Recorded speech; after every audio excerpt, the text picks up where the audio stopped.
আমাৰ দুকনীয়া ৰিজাৰ্ভত 22,000 বিঘা মাটি আছে, কিন্তু অলপ বৰখেতিৰো সোমাইছে আৰু সেই হিচাপে আমাৰ চাব গ'লে 10,000-12,000 ভিতৰত আমাৰ থাকিব লগা আছে। আমাৰ যিহেতু এই মাটিখিনিৰ ওপৰত সকলোৰে চকু আছে, বহুত বেলেগ বেলেগ সংগঠনে বেলেগ বেলেগ ৰূপত আহি ইয়াতে আত্মসকাহ প্ৰকাশ কৰে, খেতি কৰাৰ নামত, ফিচাৰী কৰাৰ নামত আহি পেলাই তেনেকে দখল কৰিবলৈ আহে। ইমান দিন আজি 10 বছৰ আমি কিবা কৰি আমি সকলোৱে মিলি পেলাই বচাই ৰাখিছো। আৰু আপোনালোকে গমেই পাইছে শিলৰদিয়া NCত আমাৰ পঢ়াবাৰী সমষ্টিৰ চিমিনা ফুটিৰ পৰাও আহি পেলাই জবৰদস্তি খেতি কৰিবলৈ আহিছিল। আমাৰ মানুহে মাকৈ ৰুইছে, তাতে আহি পেলাই সৰিয়হ দি থৈ গৈছে। তেনেকুৱা ধৰণৰ বহুত ঘটনা ঘটিছে। কিন্তু এতিয়া আমাৰ মুখ্যমন্ত্ৰী মহোদয়ে বহুত মানে কাৰা নিৰ্দেশ দিছে যে এভিকশ্যন হ'ব লাগে। আপুনি গমেই পাইছে যে আমাৰ মাটি আমাৰ ভেটি আমাৰ মুখ্যমন্ত্ৰী ডক্টৰ হিমন্ত বিশ্ব শৰ্মাই অনবৰতে আমাৰ ডক্টৰ হিমন্ত বিশ্ব শৰ্মাই আমাৰ যিহেতু আমাৰ মাটি আমাৰ ভেটিখিনি ৰক্ষা কৰিবৰ কাৰণে আজি অহৰহ লাগি আছে। আৰু সেই যেনেকে সত্ৰৰ মাটি মোকলালে ভাল লাগিছে যে তেখেতে আমাৰ দুকনীয়া ৰিজাৰ্ভৰ মাটিখিনি আমাৰ মোকলাই দিবৰ কাৰণে একদম বদ্ধপৰিকৰ হৈছে।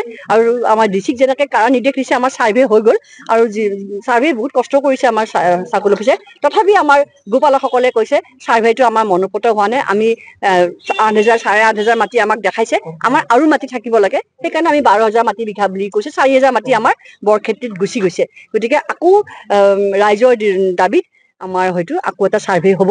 আৰু আমাৰ এইখিনি মাটিখিনি সুৰক্ষা হোৱাৰ লগে লগে আমি এতিয়া কথা হ'ল যে সদায় মাটি আমি এনেকে চাৰ্ভে আমি মোকলাও আৰু লগে লগে আকৌ আহি কোনোবাই আহি বসতি লয়। গতিকে এইবাৰ মোকলাৰ পিছত এইবাৰ আমি শেষ মোকলাইছো, কাৰণ মোৰ কাৰ্যকাল শেষ হ'ব। এইবাৰ মোকলোৱাৰ পাছত যাতে আৰু যাতে কোনো এনেকে বসবাস আহি কৰিব নোৱাৰে, কিবা প্ৰজেক্ট ল'লে আমাৰ ভাল হ'ব। কাৰণ আমাৰ ডেকা ল'ৰাসকলে এতিয়া বহুতে চাকৰি বিচাৰি হাবাথুৰি খায়। ইমান আমাৰ হাজাৰ হাজাৰ বিঘা মাটি পৰি আছে। ইয়াত যদি অৰ্গেনিক খেতি কৰিবলৈ আগবাঢ়ি আহে, তেতিয়াহ'লে আমি গোটেই অসমক খুৱাব পাৰিম অৰ্গেনিক। কাৰণ আজি গেলা পচা মিয়াই দিয়া কেমিকেল দিয়া খাদ্য আমি বেলেগে খাই আছে। আমি দুকনীয়া ৰিজাৰ্ভৰ পৰা আমি অৰ্গেনিক সাৰ নিদিয়া কেমিকেল নিদিয়া আমি খাদ্য খুৱাব পাৰিম। ডেকা ল'ৰাবিলাকক মই আজি ইমান বছৰ ধৰি কৈ আছো, তথাপি তেওঁলোকে চহৰ মুখে ধাব মন নাই। চহৰতো যাওক, কিন্তু বিচাৰিম যে আমাৰ এই মাটিত যদি তেওঁলোকে আহি খেতি কৰে, আজি খুব কম বয়সস্থ মানুহখিনিৰ পাছত কি হ'ব? এতিয়া অকল বয়সস্থ মানুহখিনিয়ে গোপালক হৈ আছে, কিমান সাহসেৰে মহ ৰখি আছে। তেওঁলোকে সাহসেৰে কৰি আছে কাৰণে আমাৰ এইখিনি আমি আজি দুকনীয়া ৰিজাৰ্ভ বুলি কৈ থিয় হ'ব পাৰিছো। তেওঁলোকৰ নতুন প্ৰজন্মখিনিও যদি আমাৰ লগত থিয় হয়, আমাৰ সাহস দুগুণে বাঢ়িব। এতিয়া হাজো শুৱালকুছি সমষ্টি হ'ল, গতিকে আমি শুৱালকুছি বাথান সকলো বহুত খেতিয়ক আছে, সকলোকে আমি আহ্বান কৰিম। আপোনালোকে সকলোকে মানে আমি ইয়াতে এটা সমবায় ভিত্তিত কাম কৰিবলৈ আমি চেষ্টা কৰিম। আমাৰ যিহেতু এভিকশ্যন আমাক CM নিৰ্দেশ দিছে যেতিয়া এভিকশ্যন হ'বই। তথাপি ৰাইজে বিচাৰিছে যেতিয়া আৰু এটা আমি চাৰ্ভে কৰি পেলাই এভিকশ্যন কৰাম। আমাৰ গাঁওবুঢ়া সকলো সচেতন হ'ব লাগিব। গাঁওবুঢ়াসকলকো কাৰা নিৰ্দেশ আমি আমাৰ ফালৰ পৰা দিব লাগিব বা চৰকাৰৰ ফালৰ পৰা আৰু কাৰা হ'ব লাগিব শাসন। আৰু আমাৰ মানুহখিনি সাহস থাকিলেহে তেওঁলোকে ভয় খাব। আচলতে তেওঁলোকে আহে চোকা অস্ত্ৰ শস্ত্ৰ লৈ। আমাৰ ঢাল নাই, তৰোৱাল নাই, আমাৰ নিধিৰাম চৰ্দাৰ হাতত এডাল দাণ্ডাহে আছে। গতিকে আমি হাতৰ দাণ্ডা লৈ তেওঁলোকৰ চোকা অস্ত্ৰৰ সন্মুখত আমাৰ সমস্যা হয়।